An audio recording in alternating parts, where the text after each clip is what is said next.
نیا دن ہے صبح پھر آئی ہے دیکھو، لبوں پر ذکر خدا ذکر آقا، کھلے آنکھ صلی اللہ کہتے کہتے۔ الحمد للہ رب العالمین والصلاة والسلام علی خاتم النبیین اما بعد فاعوذ باللہ من الشیطان الرجیم بسم اللہ الرحمن الرحیم الصلاة والسلام علیکہ یا رسول اللہ وعلی آلکہ واصحابکہ یا حبیب اللہ، الصلاة والسلام علیکہ یا نبی اللہ وعلی آلکہ واصحابکہ یا نور اللہ۔ مدنی چینل کے ناظرین ملاحظہ کر رہے ہیں پروگرام کھلے آنکھ صلی اللہ کہتے کہتے۔ اللہ رب العالمین کی بارگاہ میں دعا کرتے ہیں مالک کریم آج کے دن کو ہم سب کے لیے رحمتوں والا بنائے، برکتوں والا بنائے، ہمیں وہ کام کرنے کی سعادت توفیق عطا فرمائے جس میں اس کے پیارے محبوب صلی اللہ تعالیٰ علیہ وآلہ وسلم کی رضا شامل ہو۔ مدنی چینل کے ناظرین، اللہ رب العالمین کا قرب پانے کے لیے بہت سارے نیک اعمال میں ایک زبردست اچھا پیارا عمل یہ بھی ہے کہ بندہ اپنے آقا و مولا صلی اللہ تعالیٰ علیہ وآلہ وسلم کی مبارک ذات پر درود و سلام پڑھے۔ عقید عالم صلی اللہ تعالیٰ علیہ وآلہ وسلم نے ارشاد فرمایا، بروز قیامت اس کی دہشتوں اور دشوار گزار گھاٹیوں سے جلد نجات پانے والا وہ ہوگا جس نے دنیا میں مجھ پر زیادہ درود پڑھے ہوں گے۔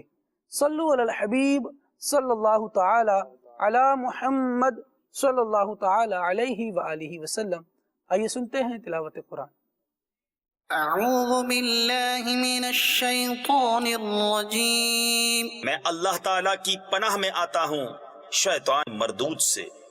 بسم اللہ الرحمن الرحیم،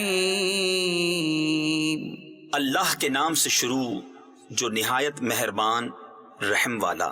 لہم فیہا فاکہۃ ولہم ما یدعون، ان کے لیے اس میں میوہ ہے اور ان کے لیے ہے اس میں جو مانگیں۔ سلام قولا من رب رحیم، ان پر سلام ہوگا مہربان رب کا فرمایا ہوا۔ وامتازوا اليوم ایہا المجرمون، اور آج الگ پھٹ جاؤ اے مجرمو۔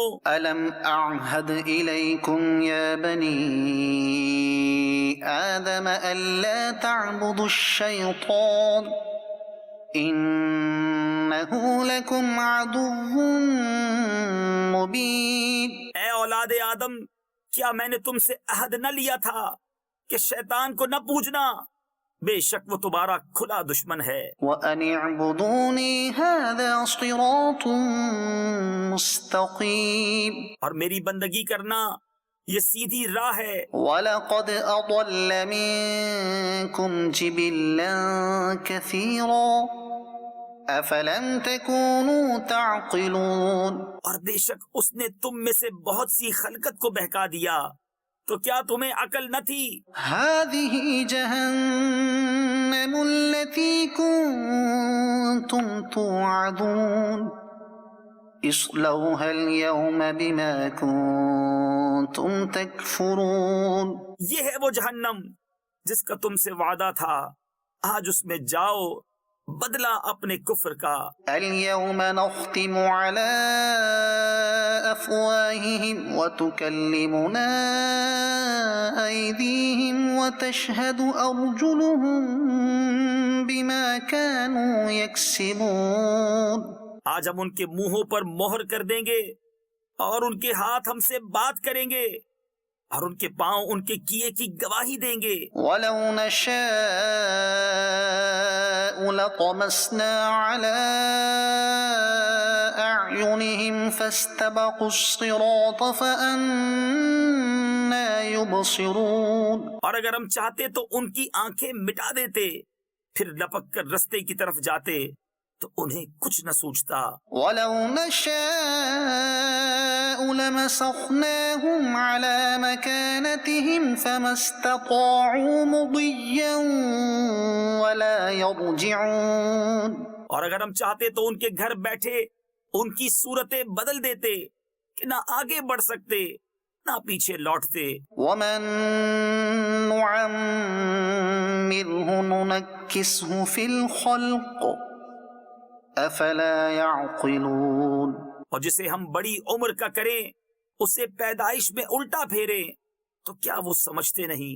وما علمناه الشعر وما ينبغي له إن هو إلا ذكر وقرآن مبين۔ اور ہم نے ان کو شعر کہنا نہ سکھایا اور نہ وہ ان کی شان کے لائق ہے، وہ تو نہیں مگر نصیحت اور روشن قرآن۔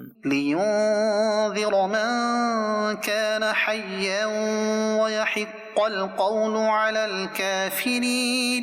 کہ اسے ڈرائے جو زندہ ہو اور کافروں پر بات ثابت ہو جائے۔ أولم يروا أنا خلقنا لهم مما عملت أيدينا أنعاما فهم لها مالكون۔ اور کیا انہوں نے نہ دیکھا کہ ہم نے اپنے ہاتھ کے بنائے ہوئے چوپائے ان کے لیے پیدا کیے تو یہ ان کے مالک ہیں۔ صدق اللہ العظیم۔ سبحان اللہ سبحان اللہ۔ رب العالمین جل وعلا ہمیں نور قرآن سے حصہ عطا فرمائے، ہمارے قلوب اور اذہان کو منور فرمائے، روشن کرے اور روشنی عطا فرمائے۔ مدنی چینل کے ناظرین، اللہ رب العالمین ہمیں توفیق خیر دے تو رب العالمین کے کلام کی تلاوت کیجئے، اس کو پڑھیے۔ اس میں رب العالمین نے کائنات کے راز بیان فرمائے ہیں، اس کو جاننے کی کوشش کیجئے۔ علماء نے تفاسیر میں ایسی حیران کن باتیں لکھی ہیں کہ بندہ جب قرآن کریم پڑھتا ہے تو ایک تو خود قرآن کا اپنا جمال، اور پھر وہ افراد جنہوں نے قرآن کے احکام کا علم حاصل کیا، اس کے اسرار سے واقف ہوئے، جب وہ اپنا قلم چلاتے ہیں اور رب العالمین جل وعلا کے کلام میں جو اسرار ہیں ان کو بیان کرتے ہیں تو واقعی پڑھنے والے کا دل خوش ہوتا ہے اور اللہ رب العالمین جل وعلا کی طرف اور جھکتا ہے، اس کی عبادت کی طرف مائل ہوتا ہے۔ مالک کریم ہمیں توفیق دے کہ ہم اس کے کلام کو پڑھنے والے بنیں۔ یہ زندگی جو پروردگار عالم نے ہمیں عطا فرمائی ہے، اس زندگی میں بندہ کیا ایسے کام کرے کہ وہ کامیاب ہو جائے۔ آج ہمارے پروگرام کا جو موضوع ہے وہ ہے کامیابی کا معیار۔ ہر بندے نے اپنی اپنی فیلڈ میں جب ہم دنیا میں آتے ہیں، کام کاج کرتے ہیں اور اپنی کسی بھی ضروریات زندگی کے اعتبار سے، معیشت کے اعتبار سے کسی فیلڈ کا چناؤ کرتے ہیں، بینچ مارک یہ ہوتا ہے کہ جو اس میں ایک اچھا رینک ہے، اچھی پوسٹ ہے، وہاں تک میں نے پہنچنا ہے اور وہاں تک پہنچ جاؤں، یہ میری کامیابی کا معیار ہے۔ ہمارے ہاں بچوں کو بہت اچھی بات ہے، کرنا بھی چاہیے ایسے، لیکن بچپن سے ہی دکھا دیتے ہیں کہ بیٹا آپ نے بڑا ہو کے یہ بننا ہے۔ اب وہ بن پائے نہیں بن پائے، تمام تر قوتیں اسی پر لگائی جا رہی ہوتی ہیں اور گویا ذہن میں یہ بات بٹھا دی جاتی ہے کہ بس تمہاری کامیابی یہاں تک پہنچنا ہے۔ اگر زندگی میں اس پوسٹ کو آپ نے حاصل نہیں کیا، اس رینک تک نہیں پہنچے تو پھر تم کامیاب نہیں۔ اگر کسی کے ذہن میں یہی بات بیٹھ جاتی ہے تو وہ بیچارہ اپنی اسٹرگل کرنے کے بعد جب نتائج مطلوبہ حاصل نہیں کر پاتا تو پھر وہ اپنے آپ کو ناکام تصور کرتا ہے، اپنے آپ کو نامراد تصور کرتا ہے اور ہمت ہار کر بیٹھ جاتا ہے۔ پھر زندگی کے کسی اور شعبے کی طرف، کسی الگ اور نمایاں روشنی کی طرف باوجود طاقت کے وہ اپنا قدم نہیں بڑھاتا کہ کہیں یہاں بھی ناکام نہ ہو جاؤں۔ تو اصل کامیابی کا معیار کیا ہے، اس دنیا میں کامیابی کا معیار کیا ہے؟ رب العالمین جو ہمیں پیدا کرنے والا ہے، جو ہمیں بنانے والا ہے، ہمیں تخلیق کرنے والا ہے، اس نے معیار کامیابی کیا رکھا ہے؟ قرآن و حدیث اس بارے میں ہماری کیا رہنمائی فرماتے ہیں؟ انشاءاللہ ان کو بھی جاننے کی کوشش کریں گے۔ دنیاوی منصب کے اعتبار سے کامیابی حاصل کرنا چاہیں تو کیا گر ہونے چاہیے، کیا انداز ہونے چاہیے، کون سے ایسے طریقہ کار ہونے چاہیے جن کو بندہ اپنائے تو وہ کامیاب زندگی گزار سکتا ہے۔ انشاءاللہ اس سلسلے میں گفتگو کو آگے بڑھائیں گے تو ان ساری باتوں کو زیر بحث لائیں گے۔ نور عالم بھائی ماشاءاللہ زبردست نعت خواہ ہیں ہمارے، آپ سے ایک کلام شامل کرتے ہیں اور اس کے بعد انشاءاللہ ہم ٹاپک پر آئیں گے۔ صلو علی الحبیب صلی اللہ تعالی علی محمد صلی اللہ علیہ وسلم۔ والسلام علیک یا سیدی یا قریشی یا مکی یا مدنی یا رسول اللہ۔ صلو علیہ وآلہ، صلو علیہ وآلہ، صلو علیہ وآلہ، صلو علیہ وآلہ۔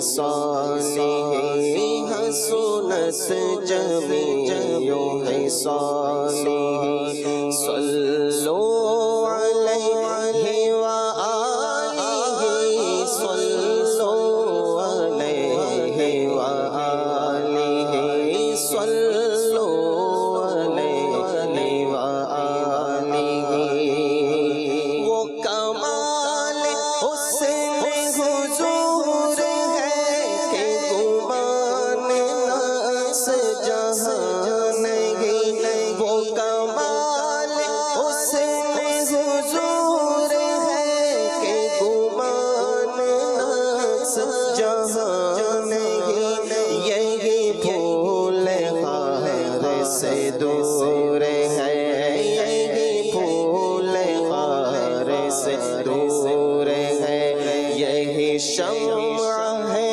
کہ دھواں نہیں صلوا علیہ وآلہ صلوا علیہ وآلہ میں نثار تیرے کلام پر ملیوں تو اس کو زبان نہیں میں نثار تیرے کلام پر ملیوں تو اس کو زبان نہیں وہ سخن ہے جس میں سخن نہ ہو سخن ہے جس میں سخن نہ ہو وہ بیان ہے جس کا بیان نہیں صلوا علیہ وآلہ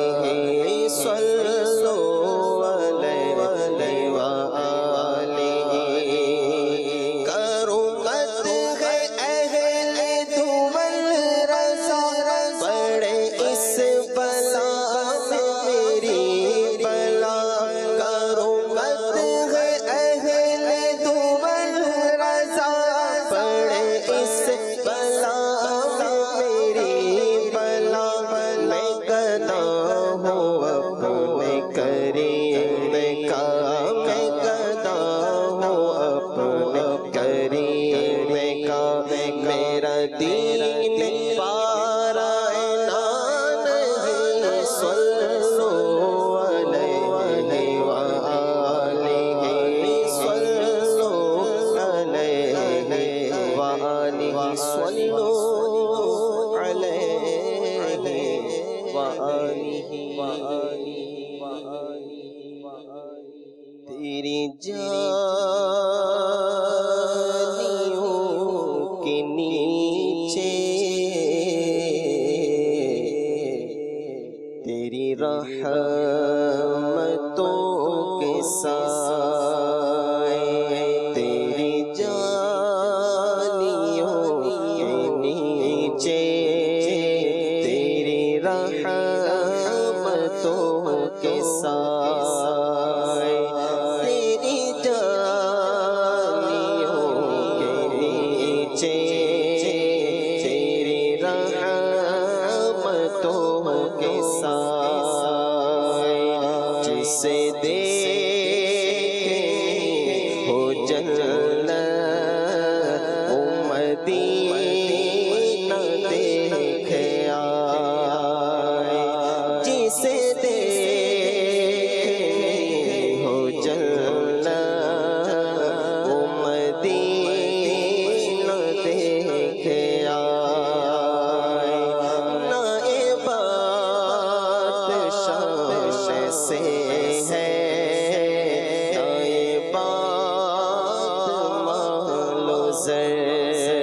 کی نہ یہ بات شان سے ہے نہ یہ بات مال و زر کی وہی جاتا ہے مدینے آقا جسے بلائے وہی جاتا ہے مدینے آقا جسے بلائے بلائے تیری جالیوں کے نیچے تیری رحمتوں کے سائے جسے دیکھے ہو جنت وہ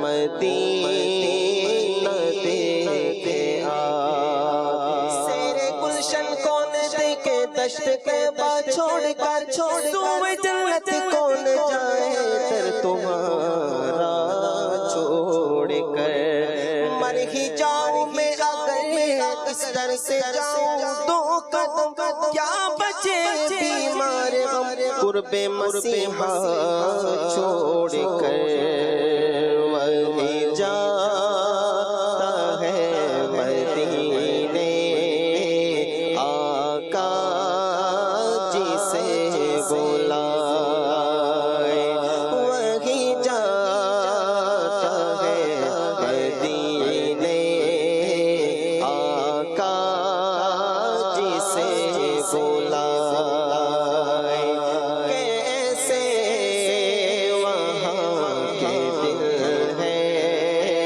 کیسی وہاں کی راتیں کیسے وہاں کے دل ہے کیسی وہاں کی راتیں پوچھ لو نبی کا جو مدینہ دیکھے آئے انہیں پوچھ لو نبی کا جو مدینہ دیکھے آئے جسے دیکھنے ہو جنت وہ مدینہ دیکھے آئے اور طیبہ کو جانے والے تجھے دیتا ہوں دعائیں طیبہ کو جانے والے تجھے دیتا ہوں دعائیں در مصطفیٰ پہ جا کے تو جہاں کو بھول جائے در مصطفیٰ پہ جا کے تو جہاں کو بھول جائے تیری جالیوں کے نیچے تیری رحمتوں کے سائے اور روزے کے سامنے میں یہ دعائیں مانگتا تھا روزے کے سامنے میں یہ دعائیں مانگتا تھا میری جان نکل تو جائے یہ سما بدل جائے میری جان نکل تو جائے یہ سما بدل جائے تیری جالیوں کے نیچے تیری رحمتوں کے ساتھ جسے دیکھنی ہو جنت وہ مدینہ دیکھے آئے سبحان اللہ زبردست کلام شامل سلسلہ ہوا یاد مدینہ کے ساتھ اللہ کریم جل وعلا ہم سب کو پیارے آقا صلی اللہ تعالیٰ علیہ وآلہ وسلم کے میٹھے مدینے کی با ادب اور ذوق والی حاضری بار بار عطا فرمائے، حاضریاں ہمارے مقدر فرمائے۔ اور یقیناً یہ وہ دعا ہے جس کو لینے کی بھی کوشش ہوتی ہے، اور اگر دی جائے تو جسے دی جا رہی ہے وہ خوش بھی ہوتا ہے۔ اللہ کریم ان دعاؤں کو ہم سب کے حق میں قبول بھی فرمائے۔ مدنی چینل کے ناظرین، کامیابی کا معیار یہ سلسلے کا ٹاپک ہے، اور اس کی طرف آگے بڑھیں گے۔ راشد مدنی بھائی سے ہم گفتگو کا آغاز کرتے ہیں، اور حضرت کیا کہیں گے کہ ایک مسلمان کو اپنا بینچ مارک کیا رکھنا چاہیے؟ قرآن حدیث کیا رہنمائی کرتے ہیں کہ میں کامیاب کب کہلاؤں گا، یا میری کامیابی کیا ہے؟ بسم اللہ الرحمن الرحیم۔ ماشاءاللہ آج کے سلسلے کا ٹاپک بڑا وسیع ہے اور مختلف ڈائمنشنز پر رہ کر گفتگو کی جا سکتی ہے، لیکن چونکہ بندہ مومن ہونے کے ناطے بندے کو اپنی کامیابی کا معیار جو بھی وہ مقرر کرتا ہے اپنے اعتبار سے، بہر صورت وہ رب تبارک و تعالیٰ اور اس کے محبوب علیہ الصلوۃ والسلام کی اطاعت، اس کے فرامین اور ان کے احکامات کے تابع ہی ہونا چاہیے۔ اللہ تبارک و تعالیٰ اور اس کے محبوب علیہ الصلوۃ والسلام کے فرامین اور ان کے مقرر کردہ اصولوں سے ہٹ کر اگر کوئی بندہ مومن اپنا کوئی طریقہ وضع کرے گا اور کامیابی کا کسی شے کو معیار بنائے گا تو یقیناً اس کا دنیا اور آخرت میں خسارہ ہی خسارہ ہے۔ تو ہماری جتنی بھی گفتگو ہوگی الحمدللہ وہ اسی پوائنٹ آف ویو پر ہوگی کہ رب تبارک و تعالیٰ کے اطاعت شعار رہتے ہوئے بندہ کامیاب کس طرح ہو سکتا ہے۔ خالد بھائی، کامیابی بندے کو حاصل ہوئی یا نہیں ہوئی، یا اس نے کامیابی کا معیار کیا بنایا ہے، اس کے لیے بنیادی طور پر یہ دیکھنا چاہیے کہ انسان نے اپنی کامیابی کے لیے گول کیا سیٹ کیا ہے، اس کے عزائم کیا ہیں، اس کے اہداف اور مقاصد کیا ہیں۔ دنیاوی اعتبار سے بھی آپ دیکھیں، اگر انسان بغیر ہدف کے، بغیر مقصد کے کام کرتا ہے تو وہ لا حاصل رہتا ہے، اس کی محنت اور کوشش کا کوئی فائدہ نہیں ہوتا، اس کا کوئی انجام نہیں ہوتا۔ دنیاوی اعتبار سے بھی ہمیں کسی کام میں اگر کامیابی حاصل کرنی ہے تو ہمیں مقصد کو متعین کرنا ہوگا، اپنا ہدف مقرر کرنا ہوگا، اور اس کو پانے کے لیے پھر مختلف طریقے اختیار کیے جا سکتے ہیں۔ تو بندہ مومن کا ہدف کیا ہے، اس کا بنیادی گول کیا ہے، وہ رب تبارک و تعالیٰ اور اس کے محبوب علیہ الصلوۃ والسلام کی رضا ہے اور آخرت کی ابدی نجات اور راحت ہے۔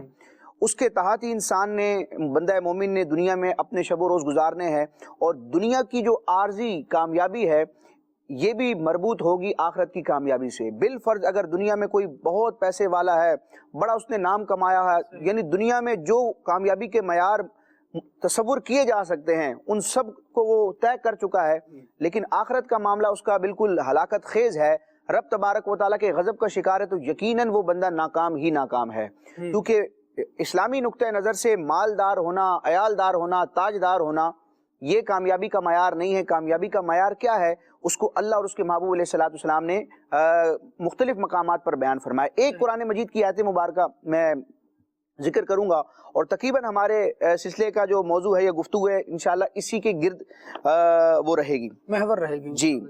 سورہ آل عمران کی آیت نمبر 185 میں رب تبارک و تعالیٰ نے کامیابی کا گویا کہ معیار ارشاد فرمایا کہ بندہ مومن کی کامیابی کیا ہے۔ رب تبارک و تعالیٰ فرماتا ہے فَمَنْ زُحْزِحَ عَنِ النَّارِ وَأُدْخِلَ الْجَنَّةَ فَقَدْ فَازَ، تو جو آگ سے بچا کر رکھا گیا اور جنت میں داخل کیا گیا وہ مراد کو پہنچا، وہ کامیابی کو پہنچا، وہ کامیاب ہوا۔ اب اس آیت مبارکہ میں بھی آپ دیکھیں دو کلمات ہیں، ادخلا اور زحزحا۔ زحزحا یعنی بچایا گیا، اور ادخلا داخل کیا گیا۔ یہاں پر کچھ تفسیر کے نقطے میں ذکر کر کے پھر اپنی گفتگو کو آگے بڑھاؤں گا۔ علماء ذکر کرتے ہیں کہ جو مجہول کے صیغے آئے نا، ادخلا اور زحزحا، اس جانب اشارہ کرنا گویا کہ بندہ مومن کو متنبہ کرنا ہے اس میں کہ بندہ جتنی بھی کوشش کر لے لیکن حقیقتاً جنت کا حصول اور جہنم سے خلاصی اور آخرت کی جو کامیابی ہے وہ بندے کے اپنے کمال سے نہیں ہے بلکہ عطائے رب ذوالجلال سے ہے۔ حقیقتاً رب تبارک و تعالیٰ ہی نعمت عطا فرمانے والا ہے، لیکن اللہ تعالیٰ نے بندے کے اعمال کو ان کامیابیوں تک پہنچنے کا گویا کہ وسیلہ، واسطہ اور سبب بنایا ہے۔ اور یہاں دو چیزوں کو ذکر کیا گیا کہ کامیابی کیا ہے، اس کے دو حصے ہیں، جہنم سے خلاصی اور جنت کا داخلہ۔ کیونکہ آپ دیکھیں جانور جو ہیں وہ قیامت کے دن ان کا بھی حشر ہوگا اور ان کے بھی جو بھی اپنے معاملات ہیں آپس کے، ان کے سانس وغیرہ کا معاملہ ہوگا، لیکن اس کے بعد ان کو مٹی کر دیا جائے گا۔ اور جنات کا معاملہ دیکھتے ہیں تو اس میں ویسے علماء کی کئی اقوال ہیں، مختلف روایتیں ہیں، لیکن ایک موقف اور ایک قول یہ ہے کہ جنات کا بھی حشر یہی ہوگا کہ ان کو خاک کر دیا جائے گا۔ یہ بندہ مومن اور جو بشر ہے، آدم علیہ الصلوۃ والسلام کی اولاد ہے، اس کی میراث جنت ہے۔ تو مکمل کامیابی یہ ہے کہ جہنم سے خلاصی بھی ملے اور جنت کا داخلہ بھی ہو۔ تو اب بندہ مومن نے دیکھنا ہے کہ جب سے میں نے ہوش سنبھالا اور جب جس عمر پر آ کر شریعت کے احکام مجھ پر متوجہ ہوئے، یعنی میں بالغ ہوا، سن شعور پر پہنچا اور شریعت کے احکام میری طرف متوجہ ہوئے، اس وقت سے لے کر میری زندگی کی آخری سانس تک میری دنیا کے شب و روز کس طرح گزر رہے ہیں۔ اگر تو وہ شب و روز اس نہج پر گزر رہے ہیں کہ میرے اس مقصد تک پہنچنے میں کوئی خلل نہیں آ رہا، تو میں کامیابی کا سفر کر رہا ہوں۔ اور اگر میرا روش اور میرا انداز ایسا ہے کہ میں اس منزل تک نہیں پہنچ سکوں گا، تو میں خسارے ہی خسارے میں ہوں۔ تو ہمیں اس چیز کو دیکھنا ہے کہ جو میرا مقصد ہے، جو میری منزل ہے، اس کے مطابق میں ہوں یا نہیں۔ یہاں ایک جملہ میں ذکر کروں گا، اس پر ماشاءاللہ آپ بھی گفتگو کیجئے گا۔ آپ ماشاءاللہ قرآن کی آیات بھی فی البدی پڑھتے ہیں، ہو سکتا ہے کچھ مضامین آپ کے ذہن میں ہوں۔ خالد بھائی، انسان کو وہ رستہ اختیار کرنا چاہیے جس کی کوئی منزل ہو۔ ہم اپنے دنیاوی معاملات میں بھی دیکھتے ہیں، کاروبار کے اعتبار سے ہو، خاندان کے اعتبار سے ہو، تعلق دوست احباب کے معاملات کے اعتبار سے ہو، بعض اوقات انسان ایسی ڈگر پر چلتا ہے، ایسے رستے پر چلتا ہے، وہ راہ اختیار کرتا ہے کہ انسان کو خود بھی اس چیز کا احساس اور ادراک ہوتا ہے کہ جس رستے پر جا رہا ہوں اس کی کوئی منزل نہیں ہے، یہ ساری زندگی بھٹکتا رہوں گا، زندگی کی سانس ختم ہو جائے گی لیکن یہ سفر ختم نہیں ہوگا۔ تو بندہ مومن کو ایسے سفر کا انتخاب کرنا چاہیے جس کی کوئی نہ کوئی منزل ہو، اور وہ راستہ شریعت مطہرہ کا ہے، وہ صراط مستقیم ہے، جس کی منزل انشاءاللہ رب تبارک و تعالیٰ کی رضا، اس کے محبوب کی رضا اور جنت ہے۔ سبحان اللہ، سبحان اللہ، بڑا زبردست اور ایک واضح عنوان ہے یہ کہ اگر مسلمان ہے اور کامیابی چاہتا ہے تو اس کو اپنی رب کی رضا سے فرار نہیں ہے، وہ رب کی رضا کی طرف ہی آئے، لازم یہی ہے۔ ہاں یہ ہوتا ہے بتقاضے بشریت ادھر ادھر نکل جاتا ہے، لیکن پھر اس نے اللہ کریم اتنا کرم فرمانے والا ہے کہ اس کے لیے راستہ کھلا رکھا ہے، توبہ کا دروازہ کھلا ہے اور اللہ تبارک و تعالیٰ کی طرف رجوع کا دروازہ کھلا ہے۔ آئے اپنے رب کی طرف، اپنے رب کی طرف آئے گا، رب العالمین معاف بھی فرمائے گا، زندگی میں اجالے بھی عطا فرمائے گا۔ کبھی کبھار ایسا ہوتا ہے ایاز بھائی کہ بندہ اسٹرک ہو جاتا ہے کہیں آ کر، کسی کام کی طرف چلا، جس طرح راشد بھائی کہہ رہے تھے کہ ایک راستے کی طرف آیا اور ایسے راستے پر ہے کہ اب اس راستے پر منزل نہیں مل سکتی، بندے کو احساس ہو جاتا ہے میں ایسے راستے پر آ گیا ہوں، لیکن اب کیا کروں، اسٹرک ہو گیا، اب آگے جا نہیں سکتا، پیچھے جاؤں گا تو ایک خوف یہ ہے کہ اتنے عرصے محنت کر کے یہاں پہنچا تھا، آگے منزل نظر نہیں آ رہی، پیچھے جاؤں گا تو لوگ کہیں گے کہ یار تم نے زندگی ایسے ہی بیکار کی۔ اب وہ کوئی راستہ نکلنے کا نظر نہیں آ رہا ہوتا کہ اب کیا کیا جائے، کہاں جایا جائے، کس کی پناہ میں آیا جائے۔ ایسی سچویشن میں جو خبریں بتاتی ہیں وہ تو یہ بتاتی ہیں کہ لوگ مزید اپنی ہلاکت کا راستہ تلاش کر رہے ہیں، اور کتنے لوگ ایسے آئے بیچارے جو اللہ تبارک و تعالیٰ کی عبادت کو چھوڑ کر اور چیزوں میں کامیابی حاصل کرنے کی کوشش کرتے رہے، مال و دولت بہت سارا آ گیا، لیکن اب پھر وہی کہ آگے تو راہیں مسدود ہیں، راستے بند ہیں، اب نکلنے کا کوئی ذریعہ نہیں آ رہا، تو اب کیا کر رہے ہیں، اپنی جان گنوا رہے ہیں، کہیں عزتیں لٹائی جا رہی ہیں، کہیں عجیب و غریب قسم کے معاملات ہیں۔ بندہ کہیں ایسی جگہ پر اسٹرک ہو جائے، پھنس جائے کہ اب نکلنے کا راستہ نہیں نظر آتا۔ قرآن یہاں کہیں رہنمائی کرتا ہے کہ بندہ اگر یوں معاف ہو گیا، اس کا ذہن بند ہو گیا، کچھ نظر نہیں آ رہا اسے، اب وہ کیا کرے، راستہ کیسے ملے گا؟ خالد بھائی، اس میں اللہ رب العالمین نے آیت کریمہ میں اس بات کی طرف اشارہ فرمایا ہے کہ جب کبھی بندہ ساری رحمتیں، سارے رستے مسدود ہوتے اسے نظر آئیں، بند ہوتے ہوئے نظر آئیں، تو اللہ تبارک و تعالیٰ کی رحمت پر نظر رکھتے ہوئے اس کی راہ کے لیے کوشش کریں۔ اور حدیث پاک کے اندر اس بات کی طرف اشارہ بھی فرمایا گیا کہ جب بندہ ایک قدم اللہ تبارک و تعالیٰ کی رحمت کی طرف بڑھتا ہے تو اس کی رحمت جو ہے وہ دوڑتی ہوئی اس کی طرف آتی ہے۔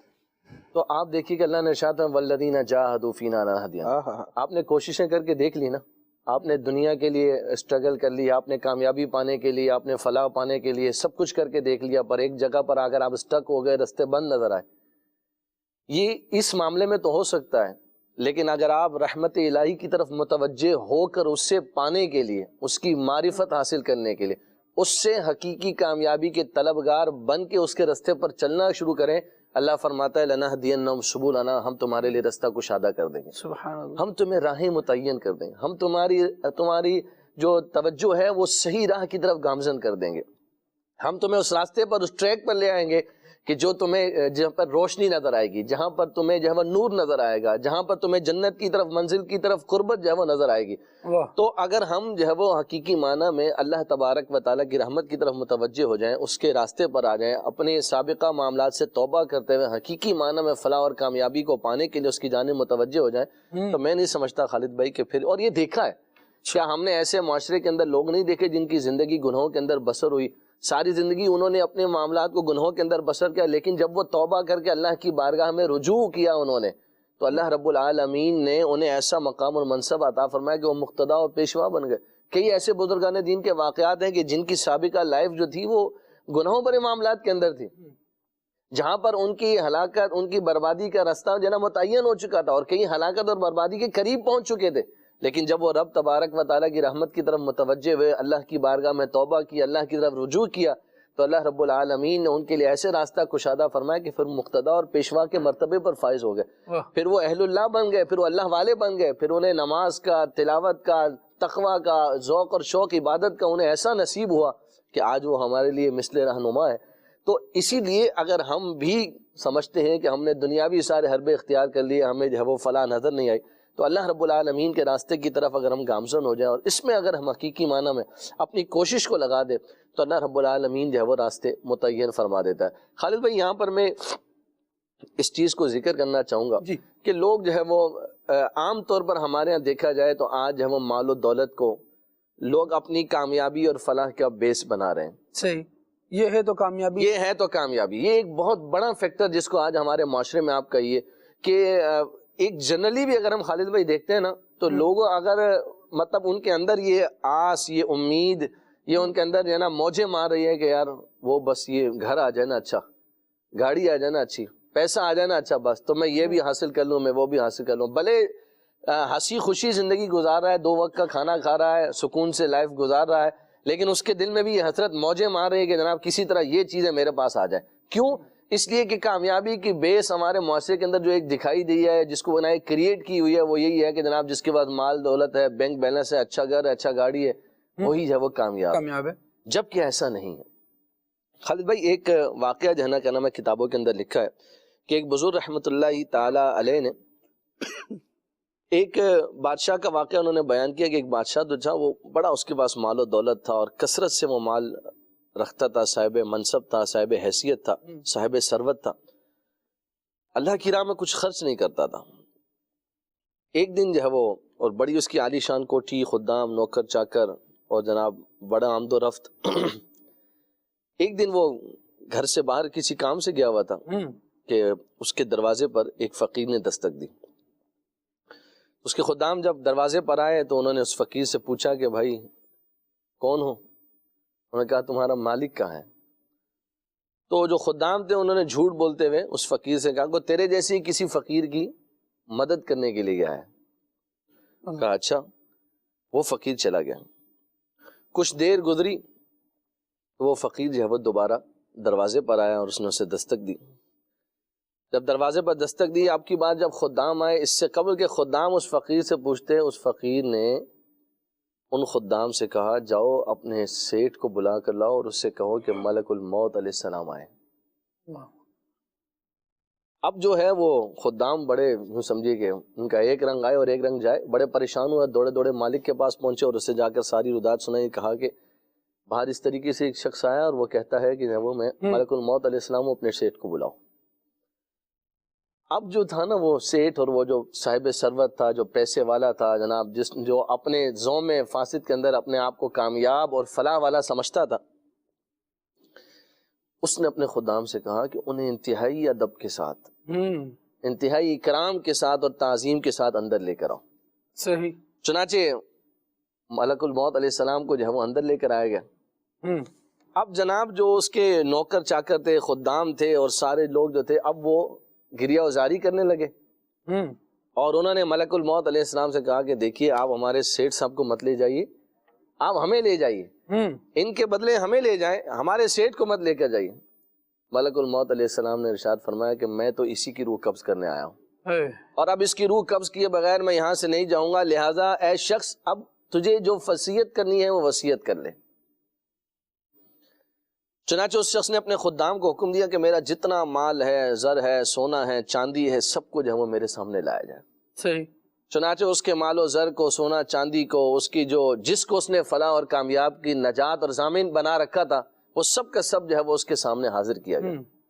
تو وہ ایک ایک مال کو، ایک ایک چیز کو جو ہے وہ ہاتھ میں لیتا اور کہتا کہ ہائے افسوس، تیری وجہ سے میں رب تبارک و تعالیٰ کی معرفت سے دور رہا، تیری وجہ سے میں نمازوں سے دور رہا، تیری وجہ سے میں ہلاکت اور بربادی میں مبتلا رہا، تیری وجہ سے میں خواہشات اور پیروی کے پیچھے چلتا رہا، تیری وجہ سے میں نیکی کے راستے سے دور رہا، آج میرا مال و زر کوئی کام نہ آیا، تو نے مجھے ہلاکت اور بربادی میں ڈال دیا۔ خالد بھائی اس حکایت میں آپ دیکھیے کیسا زبردست جھنجھوڑ لینے کے لیے ان لوگوں کے لیے میسج ہے کہ جو مال و زر کو نجات کا ضامن اور ذریعہ سمجھے بیٹھے ہیں۔ اور حکایت میں آگے لکھا کہ پھر اس مال نے پکار کر اس شخص سے کہا، اس نے کہا مجھے مت ملامت کر، مجھے ملامت مت کر، اس لیے کہ کیا تو بھول گیا کہ تیری حیثیت اور وقت کچھ بھی نہیں تھی، تجھے سوسائٹی میں کوئی منہ لگانے کو تیار نہیں تھا، جب میں تیرے پاس آیا تو تیرا سوسائٹی میں منصب اور مقام بڑھ گیا، تجھے لوگوں میں ایک اسٹیٹس ملنا شروع ہو گیا، امیر زادیوں سے نکاح کرنے تیرا میری وجہ سے ہوا، تیرا لوگوں کے اندر ایک شہرت اور منصب جو ہوئی یہ سب میری وجہ سے ہوئی، یہ نوکر چاکر خدام جو آج تیرے گرد گھوم رہے ہیں یہ سب میری وجہ سے ہوئے، یہ جو عالی شان کوٹھی اور محل کے اندر تو بیٹھا ہے یہ سب میری وجہ سے ہوا، تو کیا مجھے ملامت کرتا ہے؟ کیا میں نے تجھے روکا تھا کہ تو اللہ تبارک و تعالیٰ کی راہ میں مجھے خرچ نہ کر؟ اگر تو میرے حقوق ادا کرتا، اگر تو میرے ذریعے اللہ تبارک و تعالیٰ کے رستے میں خرچ کرتا، اگر تو میرے ذریعے غریبوں، مسکینوں اور فقیر اور محتاجوں کی مدد کرتا، تو پھر کیا میں تیرے لیے نجات اور اس کا ذریعہ نہ بن جاتا، ضامن نہ بن جاتا؟ تو پتہ چلا کہ لعنت اور ملامت کا مستحق آج کے دن میں نہیں تو خود ہے، جس نے جو ہے وہ اپنے مال کو اپنے بخل کا ذریعہ بنایا، غریبوں، مسکینوں، محتاجوں سے اسے روک کر رکھا، اللہ تبارک و تعالیٰ کے رستے میں خرچ نہ کیا، مجھے جمع کرنے کو ہی کامیابی اور نجات کا ذریعہ اور ضامن سمجھا، جس کے نتیجے میں آج تو ہلاکت اور بربادی کا مستحق ہوا۔ تو آج میں لعنت اور ملامت کا مستحق نہیں بلکہ تو خود لعنت اور ملامت کا مستحق ہے۔ تو خالد بھائی اب آپ دیکھیے کہ کس مال کو ہم نجات کا ذریعہ بنا کر بیٹھے، وہ مال جس نے فنا ہو جانا ہے، جس نے ختم ہو جانا ہے، جس نے ہمارے کام نہیں آنا ہے، جس نے یہیں رہ جانا ہے، اگر اسے اچھے کاموں میں خرچ نہیں کیا، اس کے حقوق ادا نہیں کیے تو وہ ہمارے گلے کا توق بن جائے گا۔ تو جس کو ہم نجات کا ذریعہ ضامن بنائے بیٹھے، ایک شخص نے خالد بھائی جس کو ہم اگر آج کے دور میں کہیں کہ ایک ویل اینڈ سیٹلڈ جو ہے نا سوسائٹی اس نے بنائی، اس نے عالی شان ایک شہر تعمیر کیا اور اس نے لوگوں کو دعوت دی، جی اس نے کہا کہ آؤ اس میرے شہر کے اندر پر تکلف کھانے کا دعوت کا اہتمام کیا، اور اس نے کہا کہ جناب کیا نام ہے آئیے اور شہر کی خوبیاں بیان کیجیے۔ لوگ بڑے ذوق و شوق سے آئے، جناب پر تکلف دعوت کا اہتمام تھا، لوگوں نے کھانا بھی کھایا، شہر بھی وزٹ کیا، گھوما، ہر کوئی کسی چیز کی تعریف کر رہا ہے، کوئی کسی چیز کی تعریف کر رہا ہے، کوئی خامی لوگوں کو نظر نہ آئی، اتنا ویل اینڈ سیٹل تھا، لوگ تعریفیں کرتے رہے، ہر آیا کوئی نئی بات بیان کرتا، کوئی نئی بات بیان کرتا۔ اتنے میں اہل اللہ کا ایک گزر وہاں سے ہوا، جب وہ اس بستی میں آئے نا تو انہوں نے فرمایا کہ لوگوں نے ان سے بھی پوچھا کہ آپ اس بستی کے بارے میں کمنٹس کیجئے، تاثرات دیجئے کہ بستی کو کیسا پایا۔ آپ نے فرمایا اس بستی میں دو عیب ہیں، خوبیاں نہیں بیان کی بلکہ کیا فرمایا اس بستی کے اندر دو عیب ہیں۔ لوگ بڑے حیران ہو گئے کہ اب تک تو جتنے لوگ ملے سب نے گنی گائے اس بستی کے، اس سوسائٹی کے، اس شہر کے، اور اب یہ کہتے ہیں کہ جناب اس میں دو عیب ہیں۔ آپ نے فرمایا ایک نہیں دو عیب اس بستی کے اندر۔ کہا جی بتائیے اس بستی کے اندر کیا عیب ہے؟ ارشاد فرمایا پہلا عیب تو یہ ہے کہ یہ بستی فنا ہو جائے گی، اور دوسرا عیب یہ ہے کہ اس کے مکین بھی فنا ہو جائیں گے۔ وہ بستی کیا بستی ہے، فرمایا یہ فنا ہو جائے گی، اس کے مکین بھی فنا ہو جائیں گے، یہ عیب اس کے اندر پائے گا۔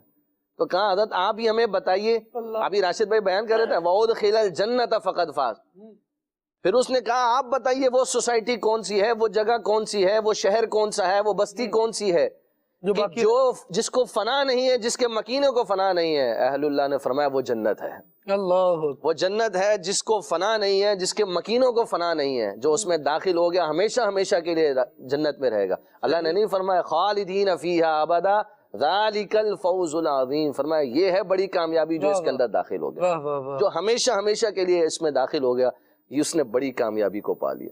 تو مدنی چینل کے ناظرین اور وہ لوگ کہ جو اپنے مطمع نظر مال و دولت کو، منصب کو، شہرت کو، اسٹیٹس کو، سب کچھ کو اپنا معیار اور مقصد بنائے بیٹھے ہیں، کامیابی کا ذریعہ بنائے بیٹھے ہیں، کامیابی کا ضامن اپنے زوم فاسد میں سمجھے بیٹھے ہیں، اس کی کیا حقیقت ہے، اس کی کیا حیثیت ہے؟ آپ دیکھیے، اصل تو یہی ہے کہ اللہ رب العالمین کی اطاعت اور فرما برداری، عمل صالح، نیک اعمال کی وہ اختیار کریں۔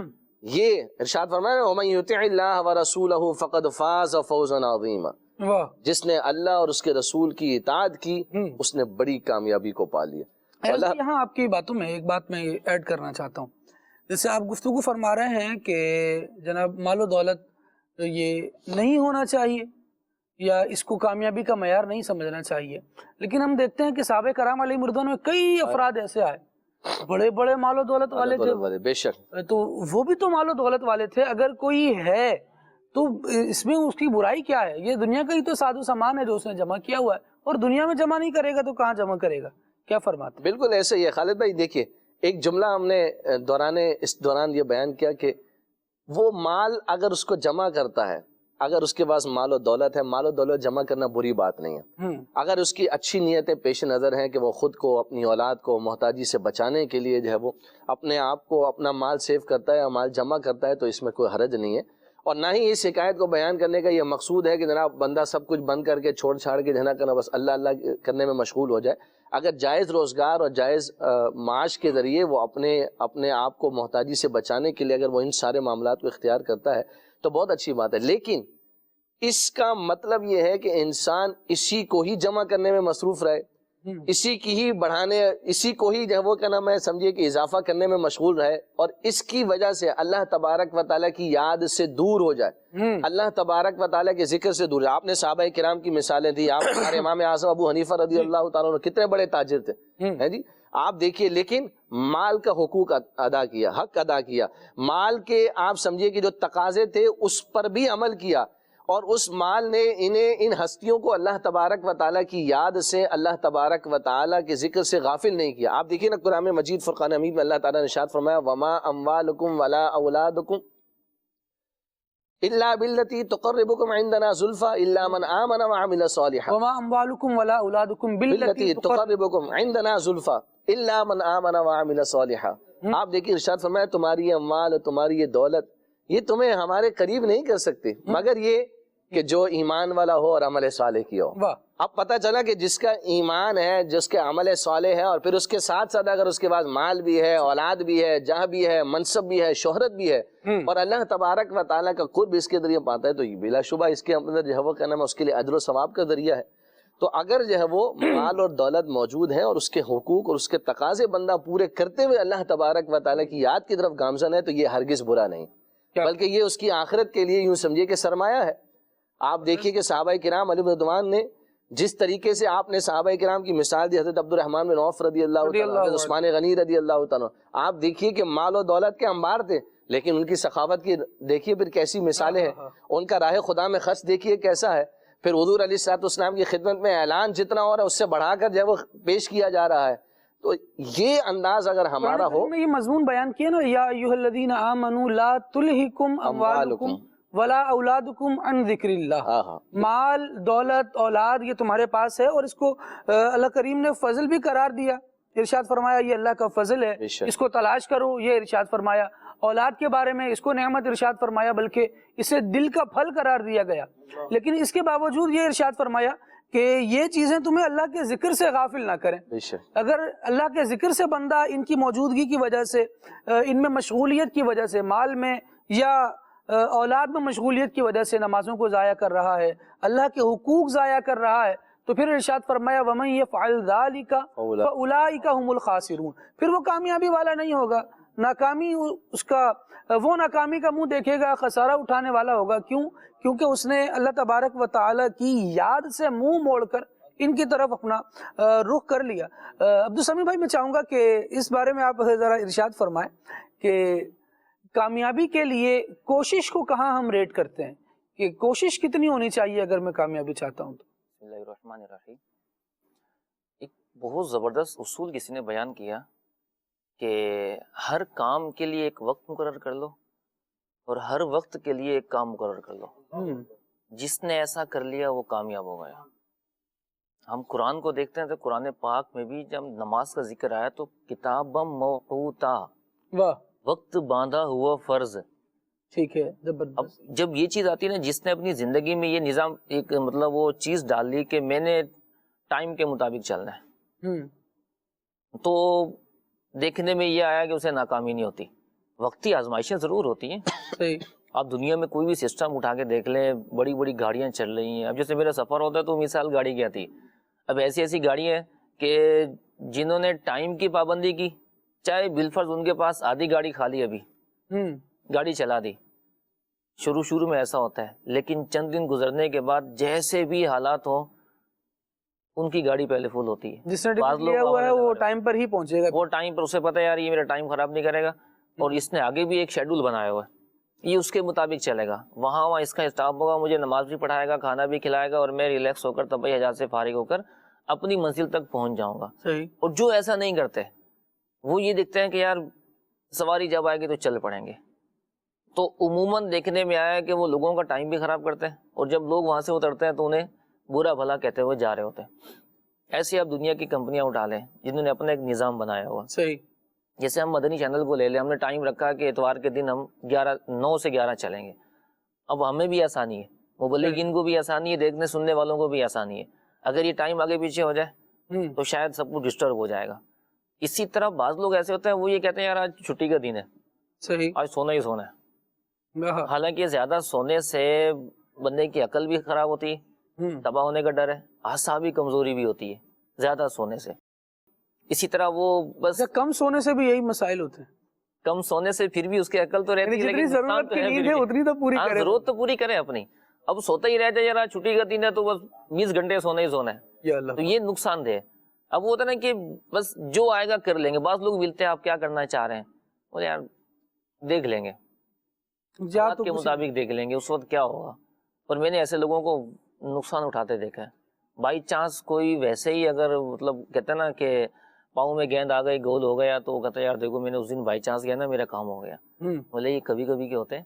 اگر مستقل آپ کو گول کرنے، مستقل آپ کو بڑی بڑی چیزیں اچیو کرنی ہے تو آپ کو اپنی زندگی کا شیڈول گراؤنڈ میں رہنا پڑے گا، ایفرٹ کرنی پڑے گی. نہیں، زندگی کا شیڈول بنانا پڑے گا. ٹھیک، زبردست. گراؤنڈ میں رہنا بھی کمال نہیں ہے، ورنہ وہ کسی نے مثال دی نا، کہتے ہیں کہ لوگوں نے کہا وہ جو تھے نا جنگل کے جانور، بولے یار بادشاہ چینج کرتے ہیں، شہری بادشاہ ہر دفعہ بادشاہ چینج کرتے ہیں، انہوں نے کس کو بنانا چاہیے؟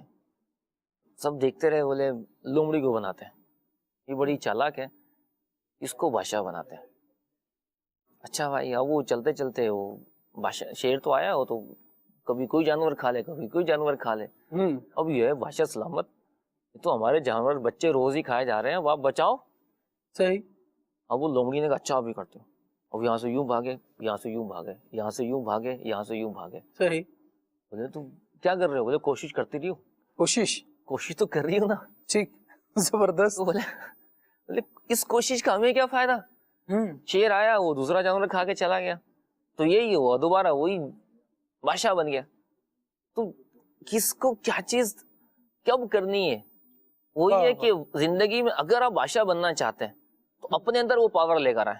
وہ پاور جب ہی ملے گی اس کی بھی چیزیں جیسے نا ٹائم سیٹ کر لیں، چیزیں سیکھیں، جو کام کرنا چاہتے ہیں اس کا علم حاصل کر لیں. بغیر سیکھے آپ ڈرائیونگ بھی نہیں کر سکتے، بغیر سیکھے آپ قرآن کی تلاوت نہیں کر سکتے، بغیر سیکھے آپ نماز بھی نہیں پڑھ سکتے. نماز بھی پڑھیں گے تو وہ کئی روایتوں میں ہے کہ ایسی نماز بھی بندے کے منہ پر مار دی جاتی ہے جو اس کے حقوق ادا نہیں کرتے، جس کے رکوع سجود پورے نہیں ہیں. تو یوں سیکھے بغیر تو کچھ بھی گزارا نہیں ہے. تو بہرحال آپ نے جو سوال کیا نا اس کے مطابق تو یہی بندہ کوشش کرے اور آگے بڑھے، صرف سوچے نہیں، کوشش بھی پھر صحیح سمت میں کرے، صحیح سمت میں کرے، اور ایسے لوگوں کے پاس جا کر وہ چیز سیکھے. کہتے ہیں نا زانوے تلمس طے کرنا پڑتا ہے. اگر بولے میں ہی بڑا آدمی ہوں یار، اتنا کچھ تو ہے، میری شان میں کمی ہو جائے گی یار تو میں نہیں چلا، مطلب وہ شرم آتی ہے، تو بھائی وہ نہیں سیکھ سکتا، آگے نہیں بڑھ سکے گا. دنیا کے جس فیلڈ میں آگے بڑھنا چاہتا ہے تو اسے اس فیلڈ کو سیکھنا پڑے گا. یہ تو ورنہ قرآن بھی فرماتا ہے نا, ہم جیسے وہ اپنے آپ کو فضول کاموں میں لگائے ہوتے ہیں بعض اوقات, تو قرآن پاک فرماتا ہے افحسبتم انما خلقناکم عبثا وانکم الینا لا ترجعون, کیا تم یہ گمان کرتے ہو کہ تمہیں فضول پیدا کیا گیا اور کیا تمہیں ہماری طرف لوٹ کر نہیں آنا. جب بندہ کا رجوع اللہ کی طرف ہوتا ہے تو وہ دنیاوی معاملات کے ساتھ ساتھ اللہ کی عبادت اور اس کو تو اپنی زندگی کا حصہ بنا کے رکھتا ہے کہ میں نے رب کی بارگاہ میں جانا ہے, اللہ کی بارگاہ میں حاضری دینی ہے, تقوی والوں کی فضیلت ہے, اللہ کی عبادت کرنے والوں کی فضیلت ہے. وما خلقت الجن والانس الا لیعبدون, یہ انسان اور جنوں کو تو اپنی عبادت کے لیے اس نے پیدا کیا. جب آئے دنیا میں عبادت کے لیے تو روزی کمانے جائے گا, عبادت سمجھ کے کمائے گا تو اس کو روزی کمانے کا بھی لطف ملے گا. نماز پڑھے گا عبادت سمجھ کے نماز کی ادائیگی کرے گا تو اس کو عبادت کا لطف ملے گا. ورنہ ایک روٹین ہے اور ایک ہے عبادت. ایک تعداد ہے جو پکے نمازی تو ہیں لیکن وہ نماز کو روٹین کے طور پر لیتے ہیں, عبادت کے طور پر نہیں لیتے. یہی وجہ ہے کہ ان کی نماز بھی ان کو گناہوں سے نہیں بچا پاتی, نماز کی ان کو حقیقی برکتیں نہیں مل پا رہی ہوتی. تو عبادت سمجھ کے ہم اگر آگے بڑھیں گے تو ہر چیز میں کامیابی تو ملتی ہے نا, اگر اس کے مطابق سیکھ کر چلیں گے تو انشاءاللہ. ماشاءاللہ, بہت زبردست آپ نے گفتگو کی اور کئی ڈائمینشنز اس تناظر میں لی. میں ایک آیت کریمہ یہاں پیش کرنا چاہ رہا ہوں. رب العالمین نے ارشاد فرمایا وَمَنْ أَرَادَ الْآخِرَةَ وَسَعَى لَهَا سَعْيَهَا وَهُوَ مُؤْمِنٌ فَأُولَٰئِكَ كَانَ سَعْيُهُمْ مَشْكُورًا. قرآن کریم کی ہر آیت زبردست ہے, اور کیوں نہ ہو کہ یہ میرے مالک کا کلام ہے. لیکن یہ آیت ابھی اس مضمون کے تناظر میں ذرا آپ اس کا ترجمہ سماعت فرمائیں, اور اس پر صدر الافاضل علیہ الرحمہ نے جو کلام کیا اس کو بھی سماعت کیجیے.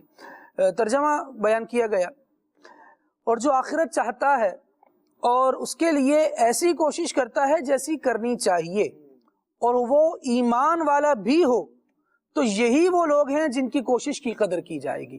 صدر الافاضل علیہ الرحمہ نے اس مضمون کو گویا مزید واضح کرتے ہوئے یہ بات ارشاد فرمائی کہ اس آیت سے معلوم ہوا کہ عمل کی مقبولیت کے لیے 3 چیزیں درکار ہیں.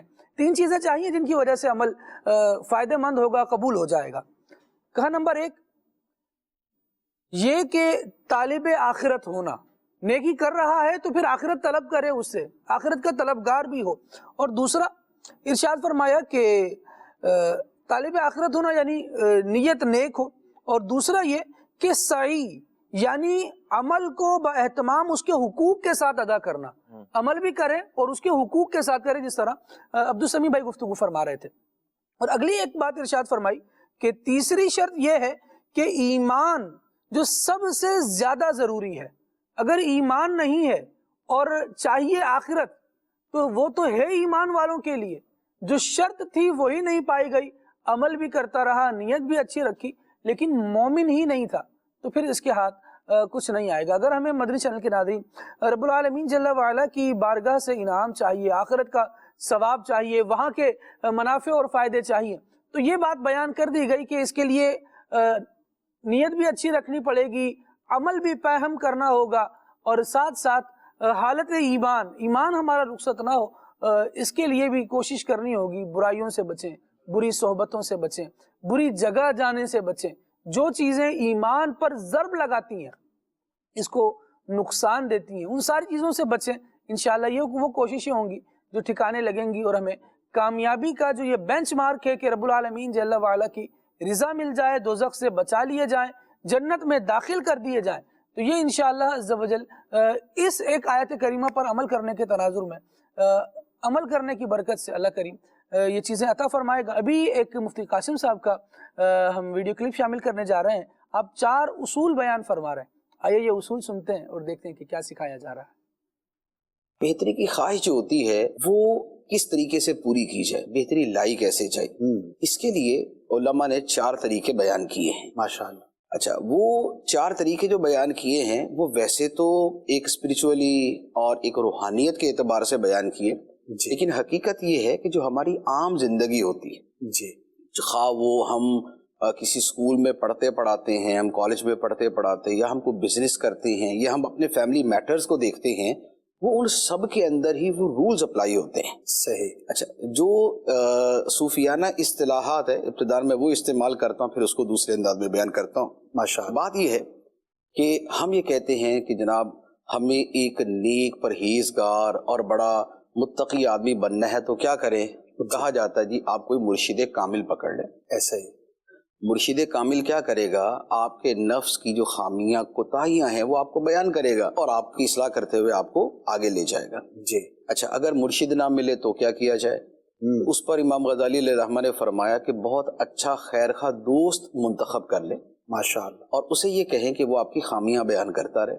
صحیح. اس سے بھی ہوتا ہے کہ واقعی خیر خواہ دوست اگر بیان کرتا رہے، جیسے خیر خواہ دوست تو خیر آج کے زمانے میں یوں کم ملیں گے جو برائی بیان کر دیں، لیکن اب سگے بھائیوں کے رشتے میں ایسا ہوتا ہے نا کہ بڑا بھائی اگر چھوٹے کو بتاتا ہے اور چھوٹا بڑے کو بڑا ہی سمجھتا ہے تو وہ اس کی بات مانتا بھی ہے، سنتا بھی ہے، پھر اس کے مطابق اصلاح بھی کرتا ہے. تو اس کا مطلب یہ ہوا کہ ایسا کوئی آپ کا خیر خواہ جو آپ کا مرشد تو نہیں ہے لیکن آپ کا خیر خواہ ہے اور وہ آپ کو آپ کی چیزیں بتاتا ہے اور آپ اس پہ عمل کرتے ہیں. اچھا، اگر یہ بھی میسر نہ ہو یا کوئی اس آپشن کو نہ اختیار کرے تو امام غزالی نے فرمایا کہ تیسرا طریقہ ہے کہ اپنے مخالفین کی باتوں پر غور کرو. اچھا، کیونکہ مخالف کی نظر تمہاری خامی پہ ہی پڑے گی، وہ تمہاری خامی بیان کرے گا، تم اس کو صحیح کر لو. واہ، تو یہ ایک تیسرا طریقہ ہے. بہترین. اچھا، اب آج کے زمانے میں تو یہ طریقہ بھی بڑا مشکل ہے، کوئی دشمنیاں پالنا اور دوسرا یہ کہ مخالف کی تنقید کو برداشت کرنا یہ بس سے باہر ہوتا ہے. تو اب چوتھا طریقہ کیا بیان کیا؟ چوتھا طریقہ یہ بیان کیا کہ پھر وہ اپنا خود احتساب کرے، جسے خود احتسابی کہتے ہیں، اور بیسیکلی یہی جو ہے یہ ریفلیکٹیو تھنکنگ ہے. حکیم لقمان کے بارے میں کتابوں میں موجود ہے، قرآن پاک میں ان کا تذکرہ بھی ہے، ان کے نام پہ سورت بھی ہے. تو ان سے پوچھا گیا کہ آپ نے اتنی عقل مندی کہاں سے سیکھی؟ فرمایا بیوقوفوں سے. اچھا، پوچھا وہ کیسے؟ فرمایا کہ بیوقوف جو کرتے تھے میں غور کرتا تھا کہ یہ میرے اندر تو نہیں عادت، اگر میرے اندر ہوتی تو میں اسے ختم کر دیتا، نہ ہوتی تو شکر کرتا. تو یوں میں نے بیوقوفوں سے عقل مندی سیکھی. تو اس طریقے سے جو ہے وہ ہم اپنے آپ کو بہتر کر سکتے ہیں. سبحان اللہ، بہتر کرنا ہے، کوشش بھی جاری ہوتی ہے اور اپنے طور پر کر بھی رہے ہوتے ہیں، لیکن وہی بات ہے کہ غلط سمت پہ کریں گے تو پھر کیسے کامیابی ملے گی. علماء دین کا کلام سنیں، یہ انشاءاللہ قرآن و حدیث کے ترجمان بھی ہوتے ہیں اور اس کی روشنی میں جب ہمیں اصول زندگی بیان کرتے ہیں تو وہ بہت فائدہ مند ہوتے ہیں. میں ایک مدنی چینل کے ناظرین کو مشورہ دینا چاہوں گا کہ ایک سلسلہ مدنی چینل پر پچھلے دنوں نشر کیا گیا، کامیاب زندگی کے قرآنی اصول. مفتی علی اصغر اتاری صاحب کا زبردست پروگرام ہے، یہ یوٹیوب چینل پر موجود ہے، ابھی چاہیں تو وہاں سے بھی دیکھ سکتے ہیں. اس کو کوشش کر کے سن لیں ایک مرتبہ، آپ کو اللہ نے چاہا تو یہ زندگی گزارنے کے اصول سمجھ بھی آئیں گے، اور دوسرا اپنے رب کے کلام سے محبت بڑھے گی.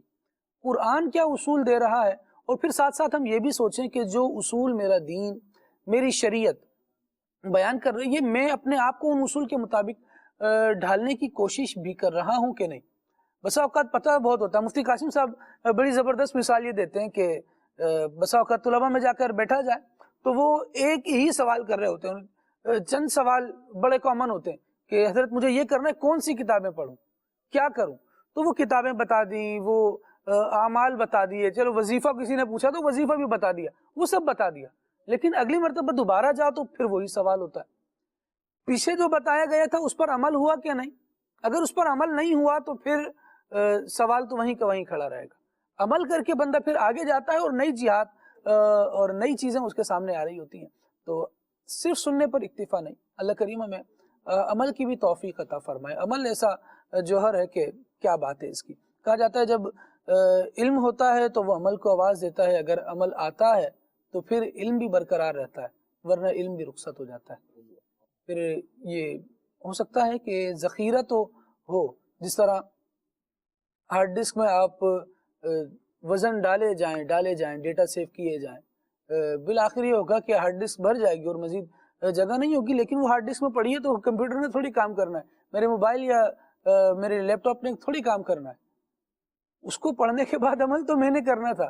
لائبریری بھری ہوئی ہے میرے پاس، موبائل میں زبردست ڈیٹا ہے کتابوں کا، لیکن پڑھا میں نے ہے نہیں. اچھا، جو پڑھا ہوا ہے اس پر عمل کیا ہے نہیں، تو پھر علم کا جو نور ہے وہ کما حق نصیب نہیں ہو پاتا.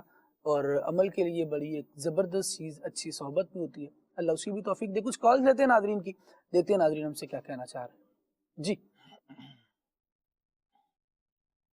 کھلے آنکھ صلی اللہ کہتے کہتے میں آج نور عالم بھائی کی آمد مرحبا. ماشاءاللہ بہت ہی اچھے نعت خوان ہیں اور بہت ہی اچھی طرز میں نعتیں پڑھتے ہیں اور میرے پسندیدہ نعت خوانوں میں سے ہیں. ان سے عرض ہے کہ اپنا کوئی بھی پسندیدہ کلام سنا دیں یا پھر یہ کلام سنا دیں: اے کاش شب تنہائی میں فرقت کا علم تڑپاتا رہے. جزاک اللہ خیرہ. میسیجز لیتا ہوں. یہاں میسیج ہے کہ اچھا جی نعت خواں اسلامی بھائی سے عرض ہے یہ کلام سنا دیں: محمد کے غلاموں کا کفن میلا نہیں ہوتا. ٹھیک ہے جی. محمد ابو بکر اتاری ہیں اور دنیا پور سے ہیں. یہ واہ کیا بات ہے. گزارش یہ ہے کہ ہمیں یہ والی نعت سنا دیں: کرے چارہ سازی زیارت کسی کی. ماشاءاللہ اس کو لیتے ہیں. یہ کلام سنا دیں: سائے میں تمہارے ہیں قسمت یہ ہماری ہے. واہ جی واہ. کال دیجیے. کالر کیا کہہ رہے ہیں؟ میرا نام محمد شاہزیر تاری ہے. میں گجرانوالہ سے بات کر رہا ہوں. آپ سے یہ عرض ہے کہ یہ کلام سنا دیں: منگتے ہیں خالی ہاتھ نہ لوٹے. کیا بات ہے. زبردست زبردست ماشاءاللہ.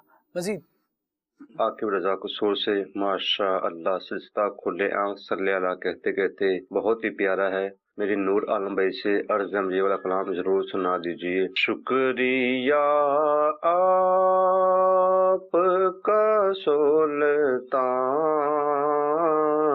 مدینے والے.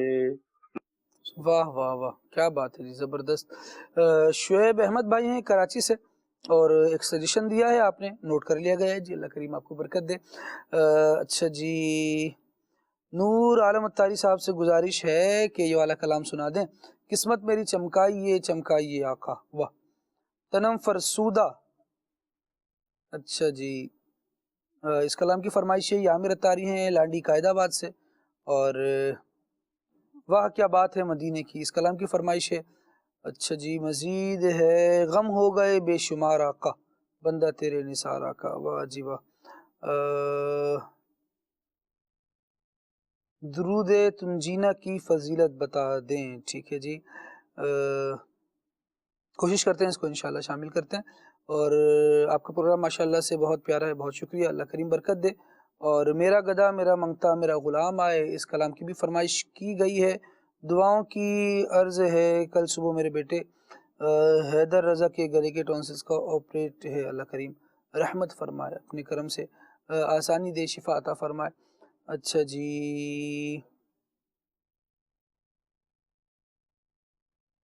ٹھیک ہے. اور نعت خواں اسلام بھائی صاحب سے یہ کلام سنا دیجئے کہ مجھ خطا کار سا انسان مدینے میں رہے. نور عالمگیر بھائی نور عالمگیر آپ کا نام لکھا گیا ہے تو اس لیے تھوڑی سی دشواری بھی پڑھنے سے. نور عالم آپ کا پیارا سا نام ہے. اللہ کریم برکت عطا فرمائے. اچھا جی راہ پرخار ہے کیا ہونا ہے اس کلام کی فرمائش ہے. ٹھیک ہے جی. مزید بھی میسیجز ہیں اور سارے شامل کرنا ذرا مشکل ہے اور اللہ کریم آپ لوگوں کو سلامت رکھے اور زبردست دعائیں بھی دی گئی ہیں. اللہ کریم برکت عطا فرمائے. کچھ کال مزید لیتے ہیں اور پھر میں انشاءاللہ ایک چھوٹی سی بات عرض کرتا ہوں. جی کال دیجیے. جاوید اقبال قادری سہیوال سے عرض کر رہا ہوں. یہ جو پروگرام ہے موضوع ہے کامیابی کا معیار. اس میں ایک نعت شریف کی فرمائش کرنی ہے. چمک تجھ سے پاتے ہیں سب پانے والے میرا دل بھی چمکا دے چمکانے والے. نور عالم بھائی کی طرف بڑھتے ہیں اور کچھ کلام سنتے ہیں. جی نور عالم بھائی. حبیب صلی اللہ تعالی علی محمد صلی اللہ علیہ وسلم کیے گئے فرمائشوں میں سے چند کلام انشاءاللہ اختصار کے ساتھ پیش کرتا ہوں. بہاری جان فضا تم ہو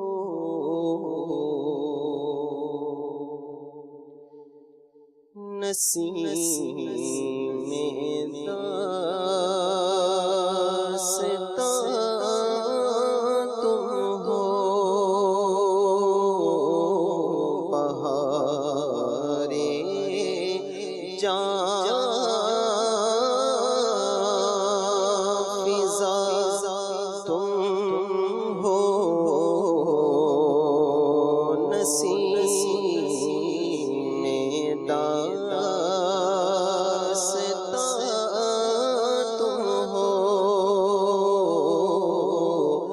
بہارے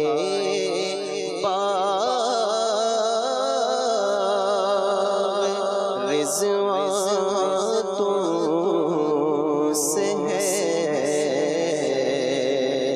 زیبِ جنا تم ہو خدا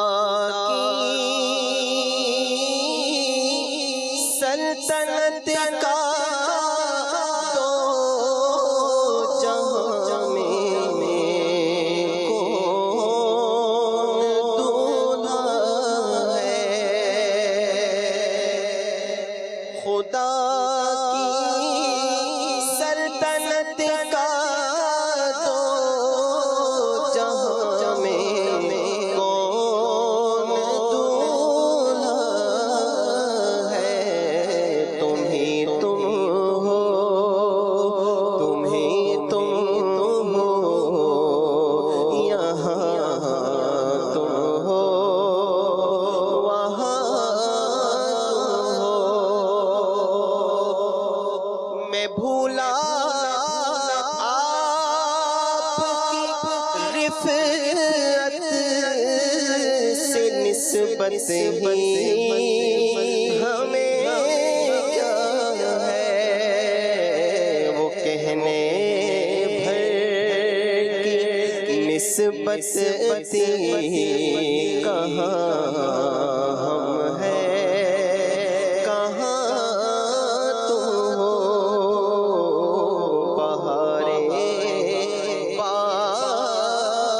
باغ رضوان تم سے ہے زیبِ جنا تم ہو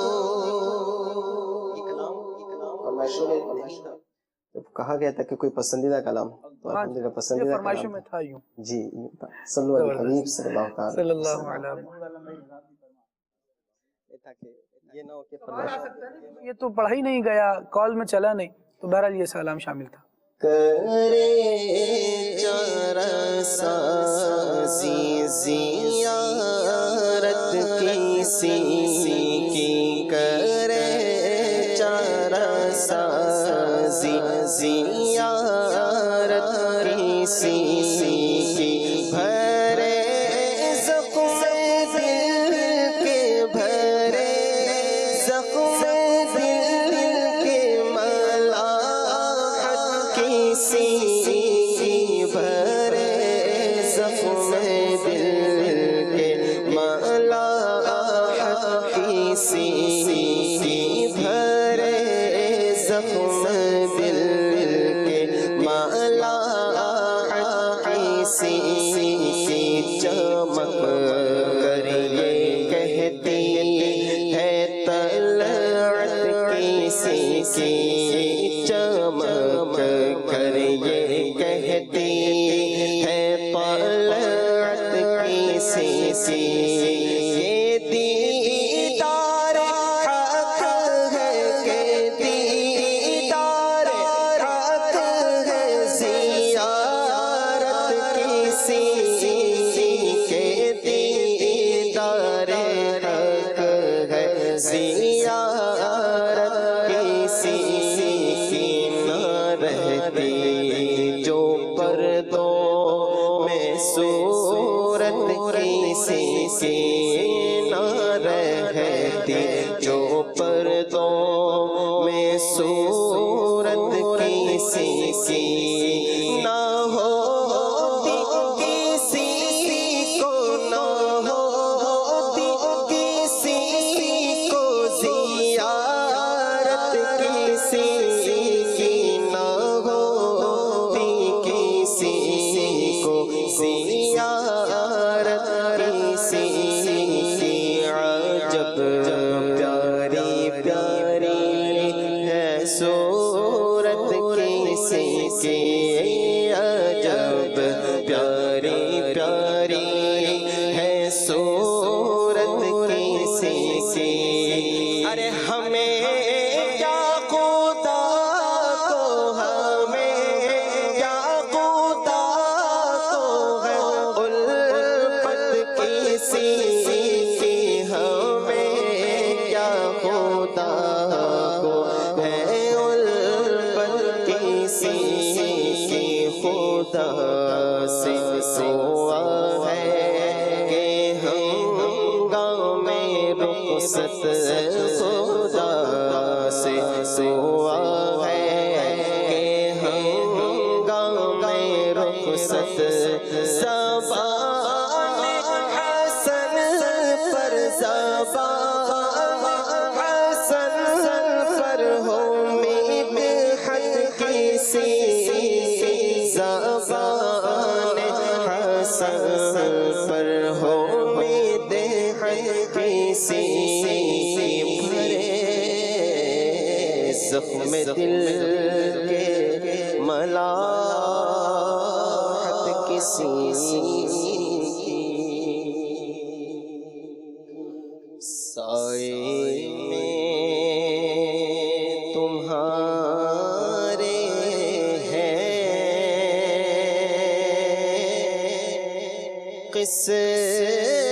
قسمت یہ ہماری ہے سائے میں تمہارے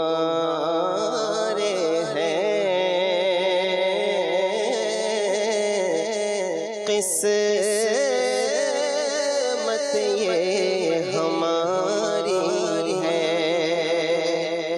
کوئی مونا لگاتا تو ہم کو کوئی مونا لگاتا تو ہم کو پاس تک نہ بٹھاتا تو ہم کو جب سے تھاما ہے دامن تمہارا یہ دنیا والے ہمارے ہوئے ہیں سائے میں تمہارے ہیں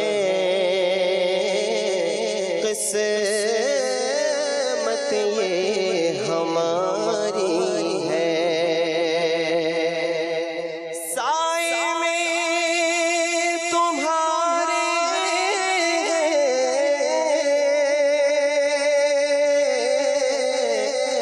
قسمت ہماری ہے قسمت ہماری ہے قربان دل و جان ہے آقا کیا شان تمہاری ہے قربان دل و جان ہے کیا شان تمہاری ہے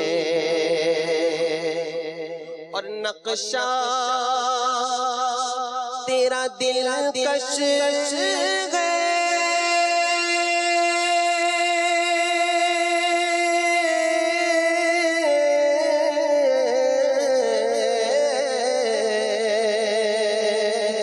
صورت تیری پیاری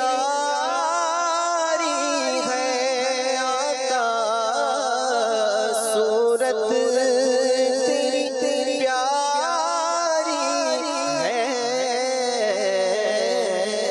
جس نے تمہیں دیکھا ہے